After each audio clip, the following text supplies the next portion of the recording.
কিন্তু হয়ে যায় স্বৈরতন্ত্র। তারা বলে জনগণের শাসন, কিন্তু জনগণের কোনো বেল থাকে না। জনগণকে ইচ্ছা মতো শোষণ, নিপীড়ন, নির্যাতন, জুলুম চালানো হয় জনগণের উপরে। তাদের সেই কাঙ্ক্ষিত সেই গণতন্ত্র যে কি জিনিস আজ পর্যন্ত আমরা চোখে দেখলাম না। চলমান রাজনৈতিক ব্যবস্থায় যারাই অতীতে ক্ষমতায় এসেছে তারাই ক্ষমতাকে কুক্ষিগত করে জনগণকে বলির পাঠা বানিয়েছে। বারবার নিজেদের স্বার্থ হাসিলে তারা সাদাকে কালো আর কালোকে সাদা করার চেষ্টা করেছে। সময় এসেছে এখন গোটা সিস্টেমটাকে ভেঙে স্রষ্টার দেওয়া জীবন ব্যবস্থায় প্রত্যাবর্তন করার। চলমান সিস্টেমের সংস্কার নয়, আমূল পরিবর্তন করতে হবে বলে দাবি করেছেন দেশের একমাত্র ধর্মীয় সংস্কারমূলক অরাজনৈতিক আন্দোলন হিজবুত তৌহিদের কেন্দ্রীয় উপকমিটির সদস্য আসাদ আলী। তিনি বলেন, এখন অনেকেই হিজবুত তৌহিদের সুরে সুর মিলিয়ে সিস্টেম পরিবর্তনের কথা বলছেন, অন্তর্বর্তীকালীন সরকারও সংস্কারের কথা বলছেন। অথচ বিগত 2 যুগ ধরে বলে আসা হিজবুত তৌহিদের এই কথাটিতে কেউ কর্ণপাত করেননি।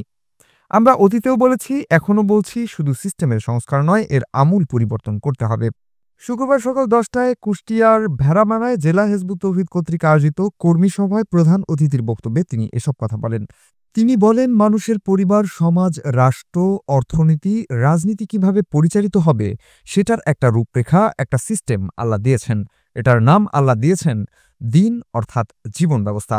আল্লাহর দেওয়া সেই দিন, সেই সিস্টেম যদি অ্যাপ্লাই করা হয় তাহলেই কেবল প্রকৃত সংস্কার সম্ভব। এমন কি প্রস্তাব দিবে তারা যেটা অতীতে হয় নাই?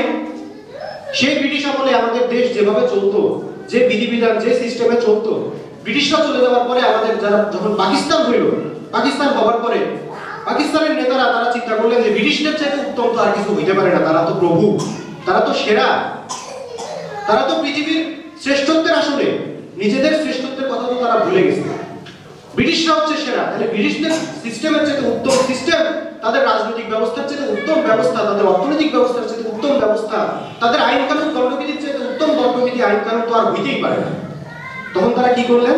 ব্রিটিশরা চলে যাওয়ার পরে পাকিস্তান হইল, কথা হলো আমরা মুসলমান, আমরা আলাদা হবো, কিন্তু তারা মুসলমান আলাদা হইলেন কিন্তু আল্লাহর বিধান দিয়ে রাষ্ট্র চালাইল না। তারা সেখানে ওই ব্রিটিশদের যে রেখে যাওয়া বিধান, যে শোষণমূলক ঔপনিবেশিক যুগের যে সিস্টেম, সেটাই তারা প্রতিষ্ঠা করলেন। এটাই তাদের কাছে সবচেয়ে উত্তম মনে হইল। আর ইসলাম তো 1400 বছর আগে সেকেলে প্রাচীন, ওইটাকে তাদের কাছে উত্তম মনে হইল না। সে পাকিস্তান আমলে যখন 23 বছর ধরে অন্যায়, জুলুম, শোষণ, নিপীড়ন, সেটার ফল তারা পাইছে। ব্রিটিশের বিধানের স্বাদ তারা পাইছে, ব্রিটিশের বিধানের শখ তাদের কিন্তু মিটে যাওয়ার কথা ছিল ওই 23 বছর পর। কিন্তু 23 বছর পর আবার আন্দোলন, আবার রক্ত দেওয়া, আবার সংগ্রাম, যুদ্ধ। তারাই বলে যে 30 লক্ষ মানুষের মানে রক্তের বিনিময়ে তারা আবার বাংলাদেশ স্বাধীন হলো, আবার স্বাধীন হলো। স্বাধীন একবার হয়েছে 47 সালে, 71 সালে আবার স্বাধীন হলো। সে 71 সালে স্বাধীন হওয়ার পরে তারা যখন আবার কিভাবে রাষ্ট্র চলবে, আবারও সেই ব্রিটিশ ঔপনিবেশিক যুগের সিস্টেম, আবারও এই জাতির ঘাড়ে চালানো, আবারও সেই আইন কানুন দণ্ডবিধি, সেই শিক্ষা ব্যবস্থা, সেই রাজনৈতিক ব্যবস্থা, সেই রাষ্ট্র ব্যবস্থা, সেই সামরিক ব্যবস্থা, সেটাই আবার অর্থ ব্যবস্থা আবার এই জাতির উপরে চাপাই দেওয়া হবে। সেটার আবার এবারে ফল ভোগ করা শুরু হলো। আমরা 50 বছর ধরে সেটার ফল ভোগ করতেছি। সেই গণতন্ত্রের মজা আমরা 50 বছর ধরে আমরা বুঝতেছি না ভাই? সেই দলাদলি, সেই হানাহানি মজা আমরা 50 বছর ধরে বুঝতেছি না? এর পরবর্তীতে আবার সেই গণতন্ত্রের কথা তারা বলে গণতন্ত্র, কিন্তু হয়ে যায় স্বৈরতন্ত্র। তারা বলে জনগণের শাসন, কিন্তু জনগণের কোনো বেল থাকে না। জনগণকে ইচ্ছা মতো শোষণ, নিপীড়ন, নির্যাতন, জুলুম চালানো হয় জনগণের উপরে। তাদের সেই কাঙ্ক্ষিত সেই গণতন্ত্র যে কি জিনিস আজ পর্যন্ত আমরা চোখে দেখলাম না। গণতন্ত্র জিনিসটা আসলে কি আজ পর্যন্ত চোখে দেখলাম না আমরা। তারপরে 24 সালে এই বছর আবারও নাকি স্বাধীন হইল দেশ। এখন আবারও দেশ স্বাধীন হওয়ার পরে এখন দেশ কিভাবে চলবে? আবারও তারা সেই ব্রিটিশ, সেই আমেরিকা, সেই পশ্চিমা ওই জীবন বিধানই এই জাতির উপরে আবার চাপানোর জন্য তারা চেষ্টা করতেছে। ওই বুদ্ধিজীবী বাংলাদেশের বুদ্ধিটা আর কুলাইতেছে না।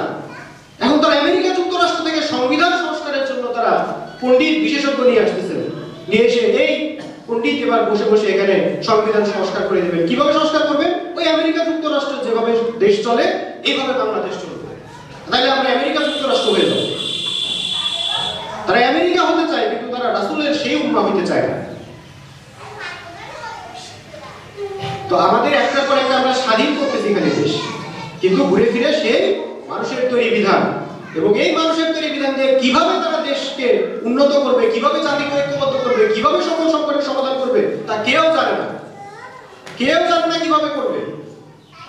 গণতন্ত্র দিয়ে করবেন? গণতন্ত্র তো সেই ব্রিটিশ আমল থেকে তো আপনারা গণতন্ত্রের কথা বলতেছেন। আজকে তো গণতন্ত্র দেখলাম না কি জিনিস। শিক্ষা ব্যবস্থা সংস্কার করবেন? কি শিক্ষা ব্যবস্থা সংস্কার করবেন? কত সবার শিক্ষা ব্যবস্থা সংস্কার করবেন? সেই মতেরটা দিয়েই তো চলতেছে।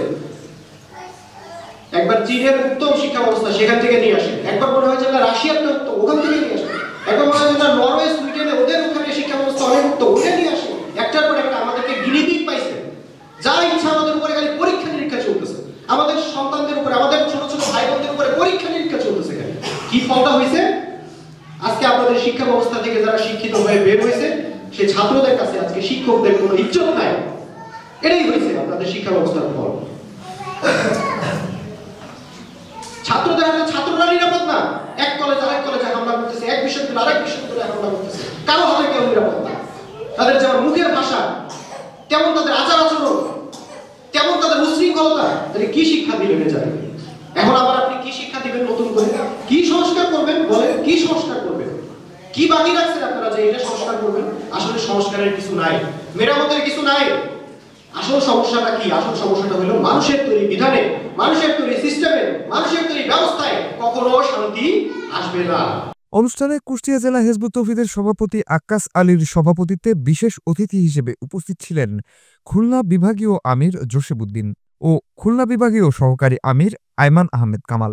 এদিন কুষ্টিয়া জেলা হিজবুত তৌহিদের ৫ শতাধিক নেতাকর্মীর উপস্থিতিতে নতুন করে বিভিন্ন শ্রেণী পেশার মানুষ যাবতীয় অন্যায় অশান্তির বিরুদ্ধে ঐক্যবদ্ধ থাকার প্রতিশ্রুতি ব্যক্ত করেন।